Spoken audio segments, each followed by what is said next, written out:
to another edition of your program, One on One The Exclusive. My guest tonight, Per Minte, is the Protocol and Welfare Officer at the Gambian Embassy in Washington, D.C. Right. Per? Thank you, Keba.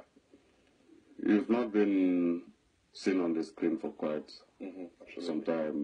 You met a new face, certainly. Reconnecting back. Your feelings?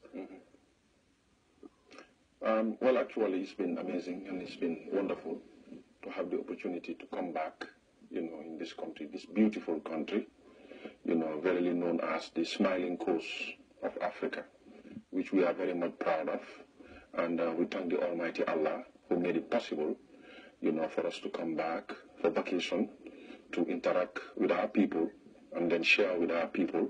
And then we very much also want to thank His Excellency the President, Sheikh Professor Dr. Haji Yahya AJJ Jammeh, for actually, making the Gambia a beacon of hope, for mankind, I should say.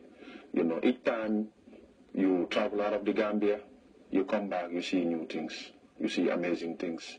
So it's actually wonderful to be back, and I've already connected.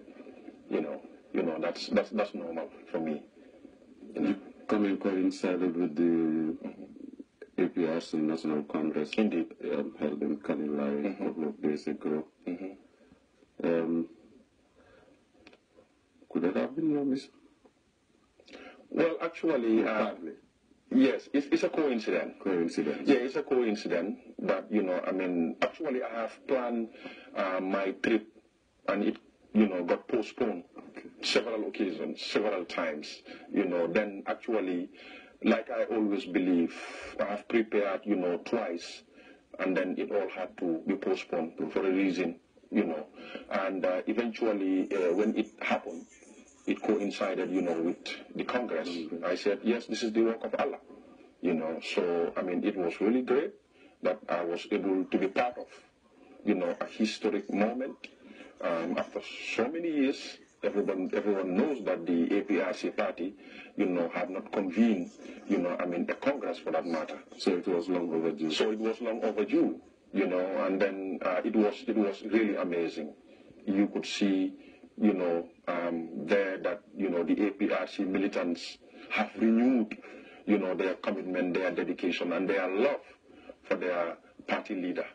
And so it shows that, to me, it was just like as if everything is just starting. So it was not a surprise that he was unanimously endorsed? It was not a surprise at all. It was not a surprise. Like I said, to me, it was just like as if the APRC was just born, on that very day. Because you can see the enthusiasm, the love that the people were expressing, the readiness, in them, to prove to the whole world that they love President Jammeh, and they will continue to rally behind President Jammeh. For he alone has the answers to move this country forward. So that was actually what the militants were expressing. And I myself, at some point during the Congress, even my tears, came down. Not many, not anyone, noticed that. But it happens because of, what I have seen, at that ground on that day in terms of the president being humble, coming down to the level of, his people, interacting with them directly. This is something that you don't find in any country right across the world. President Jammeh is really a sample, indeed. You're truly involved in grassroots politics, and you've man important positions within the party hierarchy as well. Indeed. You've been the national youth mobilizer at some point. You're a prominent political figure, could I say that? Yeah, go ahead. You're a prominent politician. Yes. You were, but this is modern age technology, keeping track of events back home. How closely were you monitoring developments back home? Yeah. Well, it all has to do with, believing in what you believe. And if you are part and parcel of a certain development, your love and your admiration and your level of commitment will still continue to be the driving force. Yes, I was outside, I was away, but I can tell you, each day when I walk into my office, the first thing that I do is to put my computer on and then go straight to Daily Observer. Try to read the Daily Observer, read The Point, and other subsequent newspapers. That is something that I do every day. So basically, and I have people also who are friends, who are good people, who are militants, that I talk to every other day. Even if I don't have access to, having to talk to them through WhatsApp and Viber and stuff like that. Those are free apps that you can call people back at home. It's easy really to keep. Yes, I spend a lot of money buying calling cards. Yes. Even the office, they used to call me the card man because of I always want to keep abreast of myself of what is happening back at home. Yeah, because there's no place. It's easy to keep track of what is happening. The platforms and means are multiple. Exactly. Exactly. What's your take on the social media? Well, actually, the social media itself is playing a very pivotal role, a very important role. If you look at it holistically, and if you look at it as at a positive point of view, it is doing a lot of good job in terms of information sharing. But like I remember when His Excellency the President was inaugurating, if I'm fully right, the Internet project, 2001. Yes, okay. I think it was at Yundum. Yeah, Yundum Gamtel. I was there, and he said it. He said it is a good thing, information superhighway, but you can utilize it for the good of all. You can also utilize it to make bad things out of it. So some people actually are using it to spread negative things. Some people are using it negatively, just to, pursue their agenda. That is basically, what they believe. But actually, it is somehow doing a good job for those that are using it positively. So with the social media, communication now becomes, somehow very easy. You understand? I remember there used to be times when certain people, probably who are out of the Gambia, were using certain, things to denigrate, the country and whatever. You understand? And probably at that time, many people were not into, this social media thing.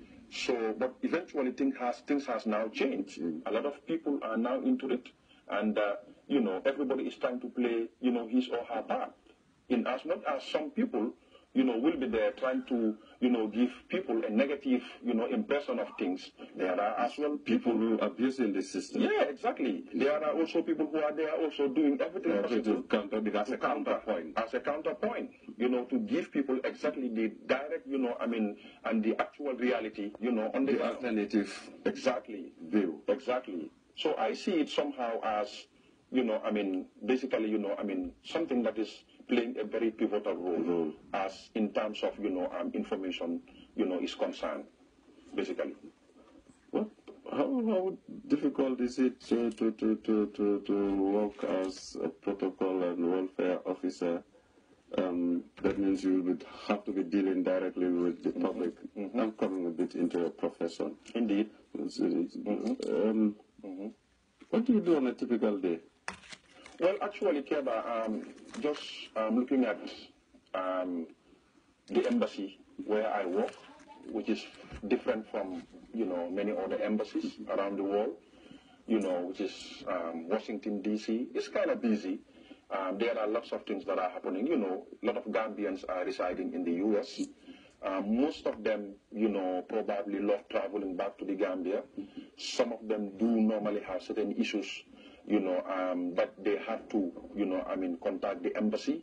And you will expect probably myself, with the position that I actually occupy as the protocol and welfare officer, having to deal, with such issues.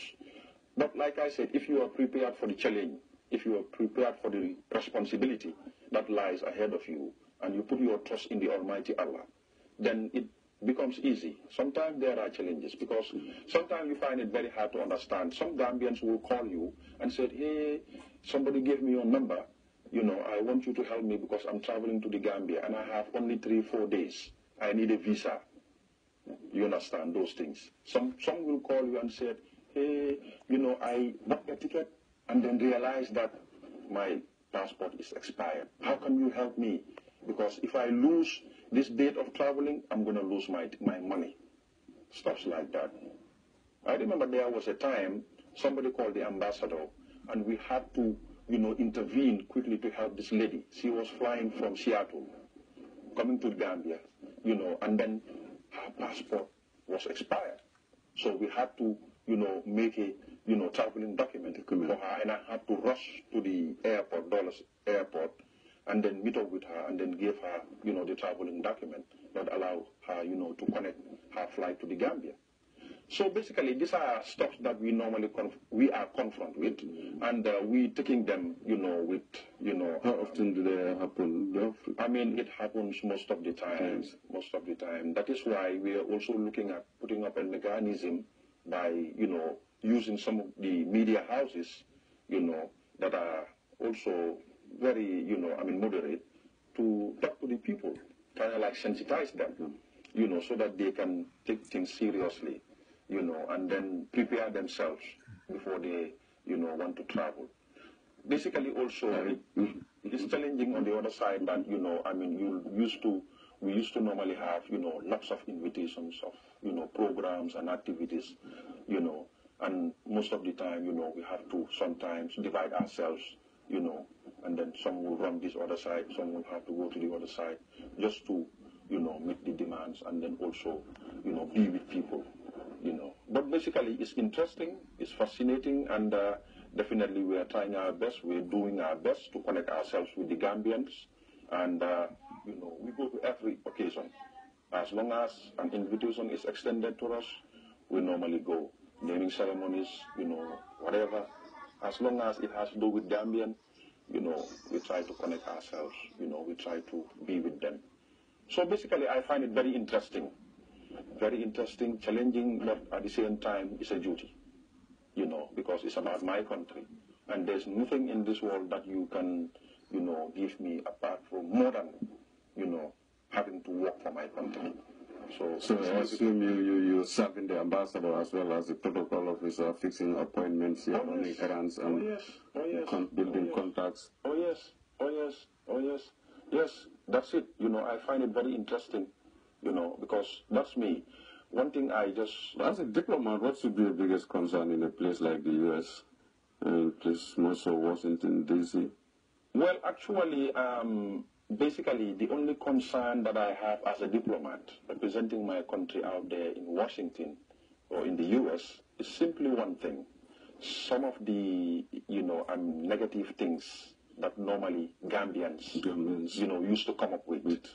It's sometimes, definitely, I don't know how to, put it, but sometimes it's really bad. It's bad. It's bad to see, Gambians, talking down the country. Yeah, and then behaving, in a very unorderly manner.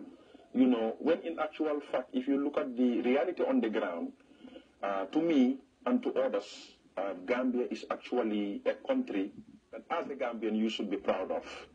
If you look at things properly, we have other countries who have big problems, big issues than the Gambia. Serious ones. But if you go to the U.S., their sons and daughters, they're going about their normal business. They're making sure that they are, taking care of their families.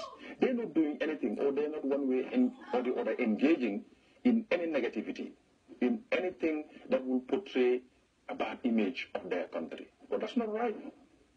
But for the Gambians, you have some of them, no, the way they behave is unjustified, is not fair at all, and is uncalled for. Basically for their own personal interests. That's it. But one thing that I can assure everybody who's watching this show as a Gambian, that majority of Gambians in the U.S. are not into politics. They're going about their normal business as well. Yeah, some of them are doing positive things. They're doing good things. Like I always tell them, and I used to tell them on some of the radio stations that normally invite me for invitation, for interview or whatever. I used to tell them. How easy is to run an internet radio station? It's so simple. What do you need? You need just only a laptop, internet connection, a microphone, and then that's it. A table. Even if you want, you can put it in your toilet. It will take just a small space. That's how easy it is. With less than $5,000, you can put up a radio. Far less than that. Far less than that. Yes, that is why it is so easy for anybody to just get up and then, open up a radio. And most of the time, some of these people, they just use some of these radio stations just to get money. Yes, some of them, that's what they do. They're not using it for a better purpose. They're not using it, as a way of, enlightening people or trying to get Gambians united and connected together. Sometimes, you will not even want to associate yourself with some Gambians. I'm telling you. That's disturbing as it becomes. Really disturbing. Really disturbing. Well, elections not far away, 2016, December, I suppose. And there's a hive of activity all around, political activity in the run-up to elections. But what's important actually is security. And we've seen elections in many parts of Africa, either internally or externally. Sometimes they are turn around, and then the ensuing circumstances. As a young Gambian, actually, and as one at the vanguard of this July 22nd revolution, indeed. What is your message out there to the youth? Your message out there to Gambian people and even the diaspora? Well, actually, what should we not do? Exactly. And what should we do? Exactly. As Gambians. Exactly.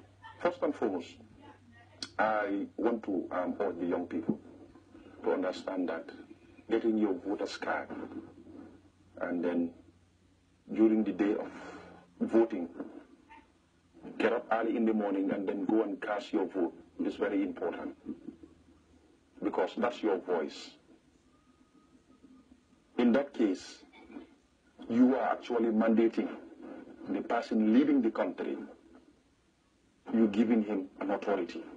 You're giving him or her a mandate. Basically, for you to call yourself... There is a duty.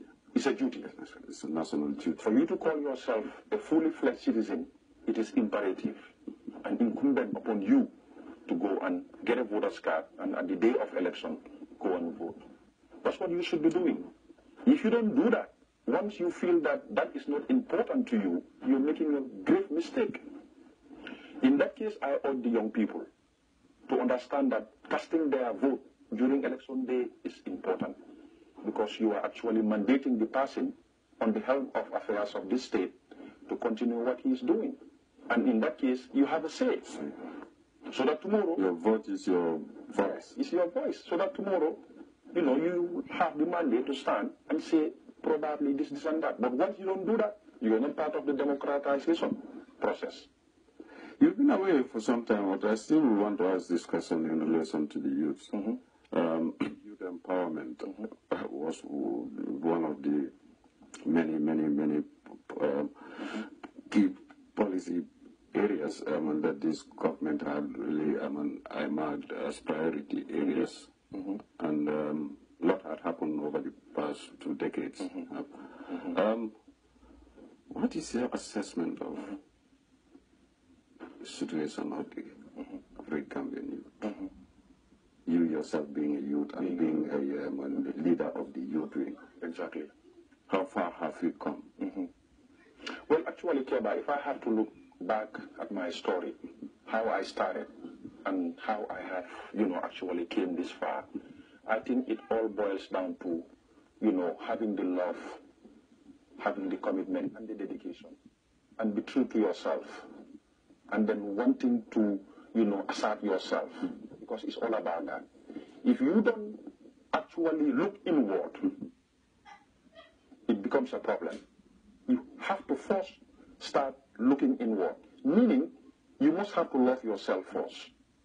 Love your community, love where you come from, and then in that way, you will be able to see yourself as part and parcel of the society.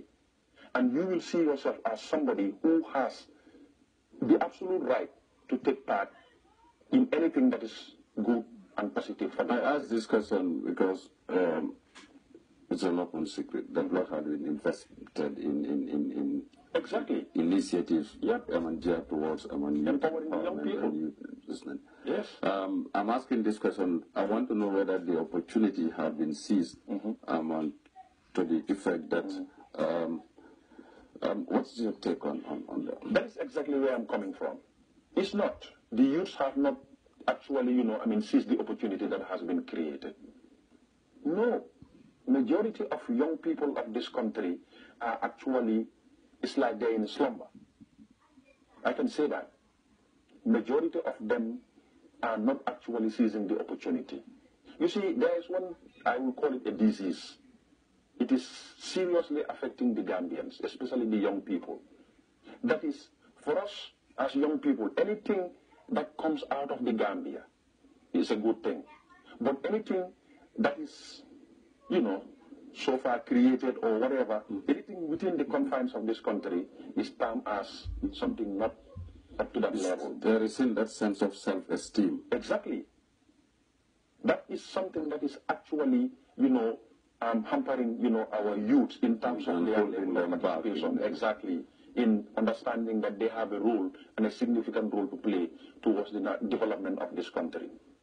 And I think the last time, I just want to share this, Keva, for you to understand or for them to know that today, if America or Europe is like what it is, it's not people who come from other countries who made it what it is today. It is the sons and daughters of those countries that makes it what it is today. Today, if you tell somebody that when we have, for example, bad weather, a snow comes down, like just a couple of weeks ago, we had almost about 40 to 41 inches of snow that fell down. You see why people, young people with their shovels, they knock each door and ask for $20. You give them $20 and they shovel the snow on your pathway, exactly. They clear everything for you. How many Gambians, young people, will want to endeavor in such, such things? I'm not saying that particularly, but there are other, informal, things that are happening in which they can get themselves involved into. But no, they're not seizing the opportunity. Government has done a lot. Government has formulated a lot of policies. Government has created a lot of avenues in which probably the youth should have seized and then get themselves involved in it and then move on. But they're not doing that. We rather look at people that are outside the country, waste most of our time talking about their successes whilst we're sitting down. I lay emphasis on the youth, and the youth factor here, because not only has government made this population segment a priority in its development agenda, but this is the segment that is supposed to immortalize the ideals and the visions of the revolution. Exactly. The ideas and ideals that inspired the revolution in the first place. Indeed. So they are a crucial element in the whole equation here. That's why the emphasis is placed. The issue is the resources that are provided and the opportunities that have been seized on the other end. So, and really looking around, even education alone tells you. Exactly, Keba. Just as you said. Then what will you tell them now? Well, actually, what I will want to tell them is that still the informal, even the informal sectors of the economy are dominated by non-Gambians.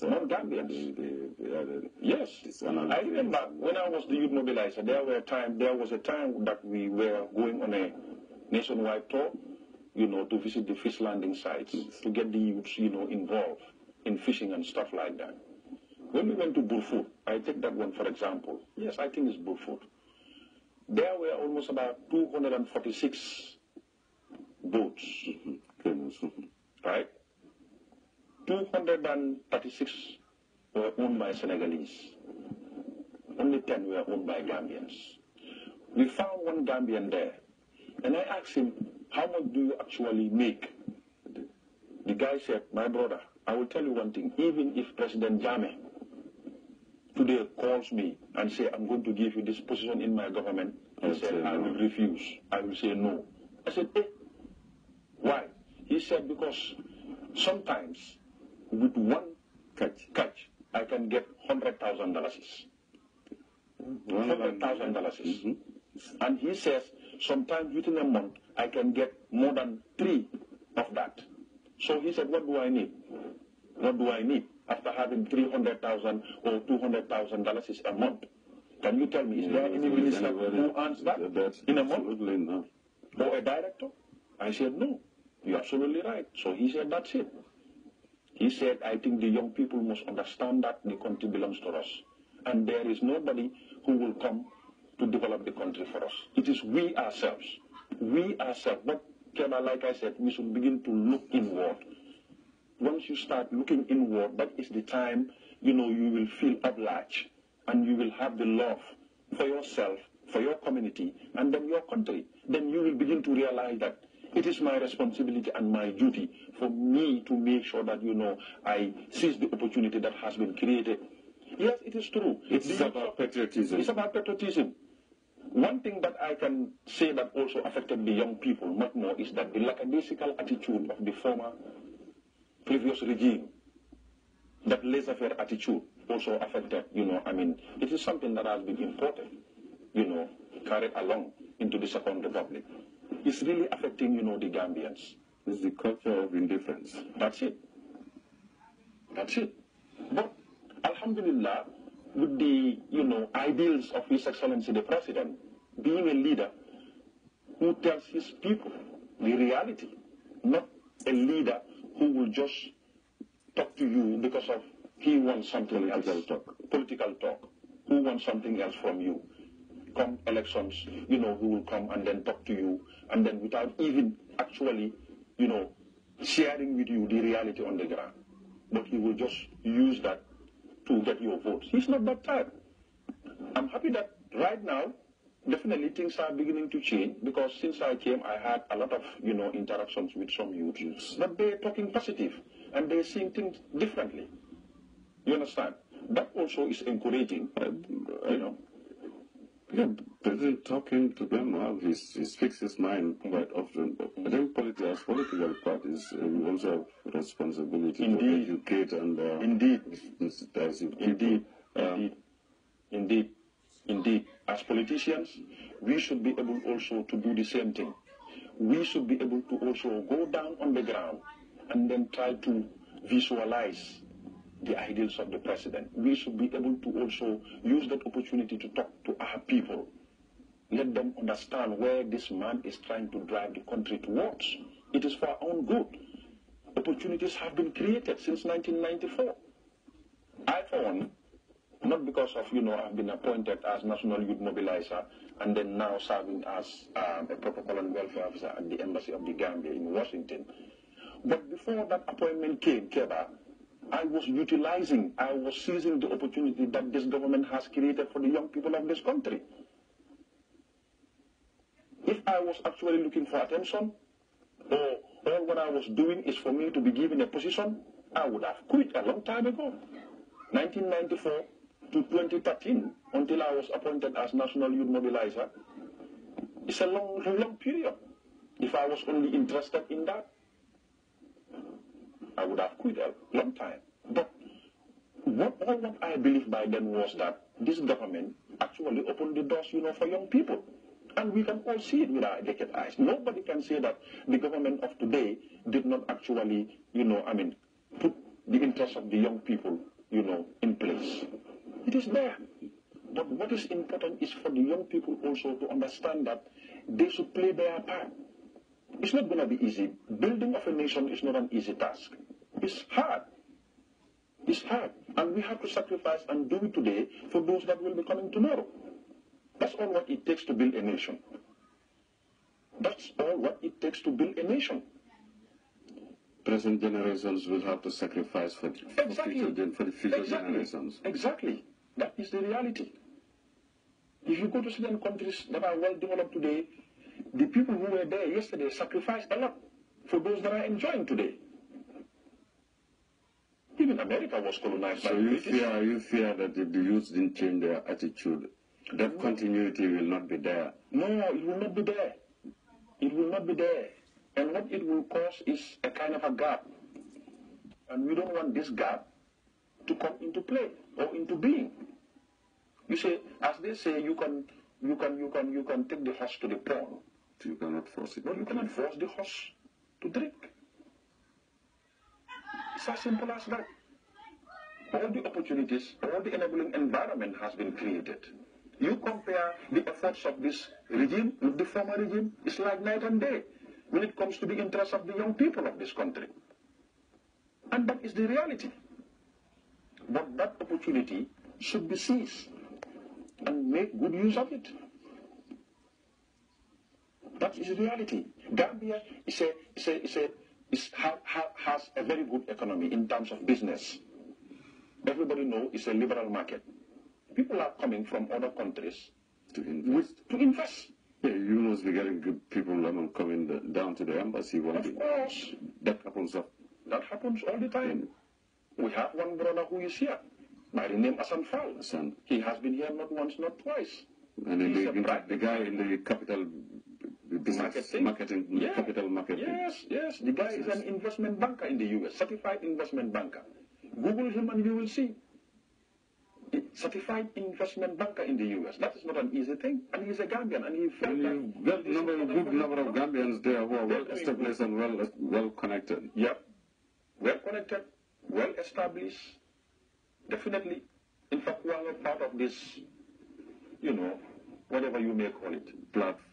Campaign. Yeah, they're not wasting their time on some of this political bickering or some of these people who are, actually lost in the wilderness. That's how I would call them. They are lost because they are not actually, with the realities on the ground. They are lost. Some of them, left the Gambia 15, 20 years, 30 years, 35 years ago. What can you say about the Gambia? What? Nothing, absolutely. Apart from building up lies. Sorry to say. It's a deliberate camp. Exactly. It's a deliberate thing. But like I said, Keba, those people who are engaged in that. But if somebody is hell bent on doing a thing, never mind, he sees the truth, he still won't budge.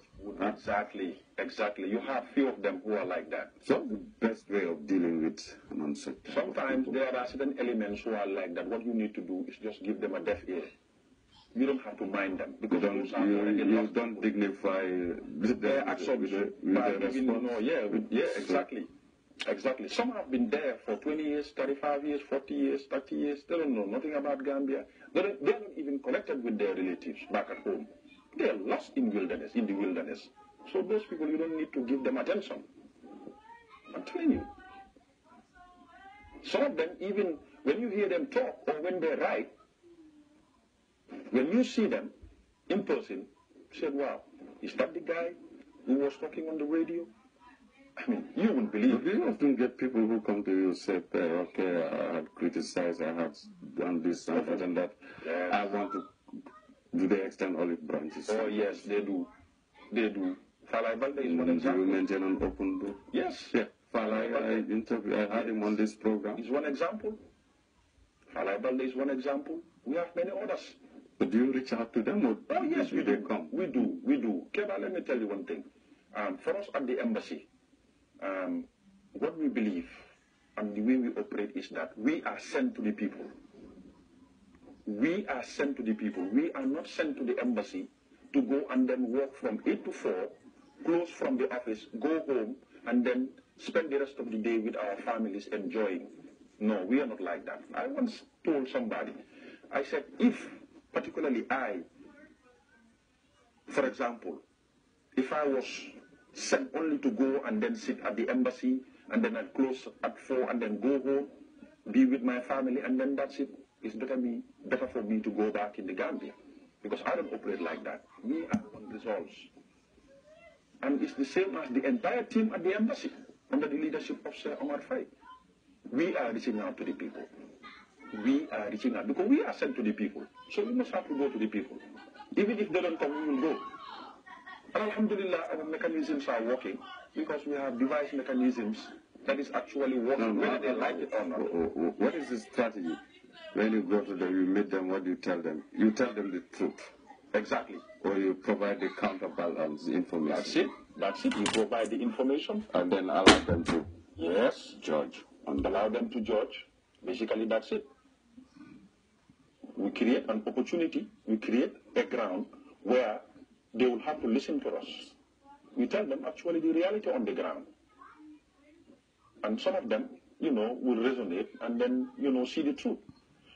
Before, we never had like a countermeasure in terms of a radio online or whatever. But our APRC militants today, alhamdulillah, they are very strong. They have what is called GambiaOneRadio.com, APRC. So they are there to counter some of these negative things that some of these elements keep spreading. And it is getting stronger and stronger by the day. Because of Gambians, many of them have begun to realize that actually, over the past years, we've been listening to only one side. And they've been giving us their line of story, their interests, so their agenda. The alternative voices are being heard. Yes, are being heard now. And it's making a lot of difference. Big time difference. I'm telling you. Big time difference. 2 weeks ago, we had another brother who defected from them. He's now joining the APRC. He's in Holland. He's called Lamin Jaitek, known as Papa Njai, a very strong guy. Not long ago, Suleiman Singul Nyasi, the son of former UDP stalwart Singul Nyasi. He has also stand upright and now is with us because he has seen the truth. He told me, Per, in fact, I am not fair with the Gambians.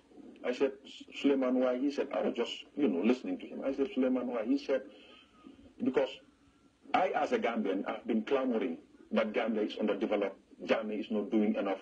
When in actual fact, I was blindfolded. Unbeknown to me that Gambia is developing. Jammeh's government is doing everything, to develop the country, and the Gambians are happy, even where I came from, Foni. Yeah, well, what I'm saying is it's not difficult to keep track of what is going on back home, given modern technology. Exactly. Now, you have television, you have internet, you have... But when you are blinded, when you don't want to hear from the other side, you tend to ignore all that. Do you understand my point? If you don't want to feel the truth, if you don't want to see the truth, no one can make you see or feel the truth. It's like that.